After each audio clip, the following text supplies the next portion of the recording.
அண்மை செய்தி. அகில இந்திய காங்கிரஸ் பொதுச் செயலாளர் கே.சி. வேணுகோபால் சென்னை வருகை தர இருக்கிறார்.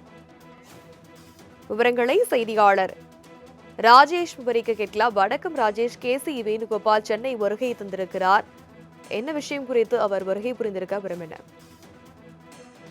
வணக்கம் தனலட்சுமி. கிட்டத்தட்ட 2026 சட்டமன்ற தேர்தலை முன்னிட்டு காங்கிரஸ் திமுக கூட்டணியிடையே அந்த உரசல் என்பது ஏற்பட்டிருக்கிறது. குறிப்பாக பேச்சுவார்த்தை குழு அமைக்கவில்லை என்று காங்கிரஸ் தரப்பிலிருந்து குற்றச்சாட்டு என்பது முன்வைக்கப்பட்டிருந்த நிலையில் தற்பொழுது காங்கிரஸ் கட்சியினுடைய தேசிய அமைப்பு பொதுச் செயலாளராக இருக்கக்கூடிய வேணுகோபால் 2 நாள் பயணமாக சென்னை வந்திருக்கிறார். குறிப்பாக சென்னையில் முகப்பேரில் நடைபெறக்கூடிய அந்த மாபெரும் வாக்கத்தானில் அவர் பங்கேற்க இருக்கிறார். அதே போல புதுச்சேரியில் நடைபெற இருக்கக்கூடிய அந்த வாக்கத்தானிலும் அவர் பங்கேற்க இருக்கிறார். இடையில் திமுக தலைவர்களை சந்திப்பதற்கான அந்த திட்டமிடலும் இருப்பதாக தகவல் வெளியாகி இருக்கிறது. குறிப்பாக வேணுகோபாலை பொறுத்த வரைக்குமே அவர் தொடர்ச்சியாக திமுகவுடன் அந்த பேச்சுவார்த்தையில் ஈடுபட்டு வரக்கூடிய சூழ்நிலையில் ஒரு சுமூகமான உறவு ஏற்பட வேண்டும் என்று அவர்கள் ஏற்கனவே அந்த பேச்சுவார்த்தை குழு என்பதை அமைக்க வேண்டும் என்று அவர்கள் தெரிவித்திருந்தார்கள். அதன் அடிப்படையில் 22ஆம் தேதி முதல் அந்த கூட்டணி பேச்சுவார்த்தை பேசுவதற்கான அந்த குழு எல்லாம் அமைக்கப்பட்டிருக்கிறது.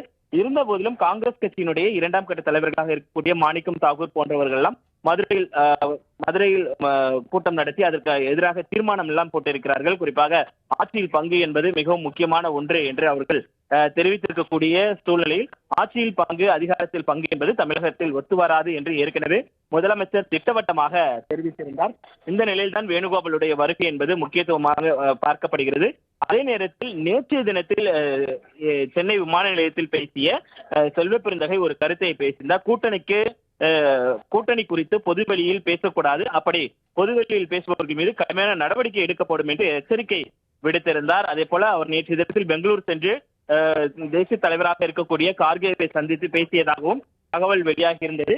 இந்த நிலையில்தான் மாணிக் தாகூர் எக்ஸ் தளத்தின் வாயிலாக அச்சமில்லை என்ற ஒரு பதிவையும் போட்டிருக்கிறார். குறிப்பாக செல்வ பெருந்தகை ஒரு எச்சரிக்கை விடுக்கிறார். மாணிக்க தாகூர் அதற்கு எதிர்வினை ஆற்றும் வகையில அச்சமில்லை என்ற அந்த அவர் கோட் பண்ணியிருக்கக்கூடிய அந்த நிகழ்வு என்பது காங்கிரஸ் உட்கட்சியில் பெரிய அளவில் இந்த கூட்டணி தொடர்பான விவாதங்கள், மோதல்கள் நீடிப்பதாகத்தான் தெரிகிறது. அதே நேரத்தில் வேணுகோபால் வந்திருக்கிறார். அவர் என்ன மாதிரியான முடிவுகளை எடுக்கப் போகிறார்?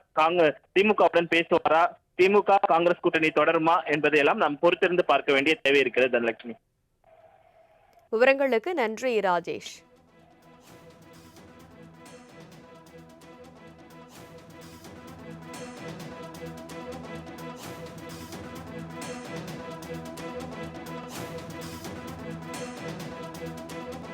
அச்சமில்லை அச்சம் என்பதில்லையே என காங்கிரஸ் எம்பி மாணிக்கம் தாக்கூர் எக்ஸ் தளத்தில் பதிவிட்டிருக்கிறார். அதனைத் தொடர்ந்து சென்னை வருகை புரிந்திருக்கிறார் கே.சி. வேணுகோபால். மாணிக்கம் தாக்கூரின் சர்ச்சை பேச்சை தொடர்ந்து செல்வ பெருந்தகை காங்கிரஸ் தலைமையை சந்தித்த நிலையில் மாணிக்கம் தாக்கூர் இந்த பதிவை வெளியிட்டிருக்கிறார். அண்மை செய்தியாக பார்த்து வருகிறோம்.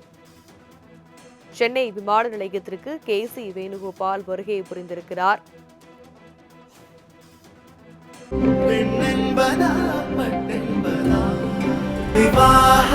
மணப்பெண்ணின் பிரத்யேகமான திருமணம் விவாஹா தி சென்னை சில்க்ஸ்.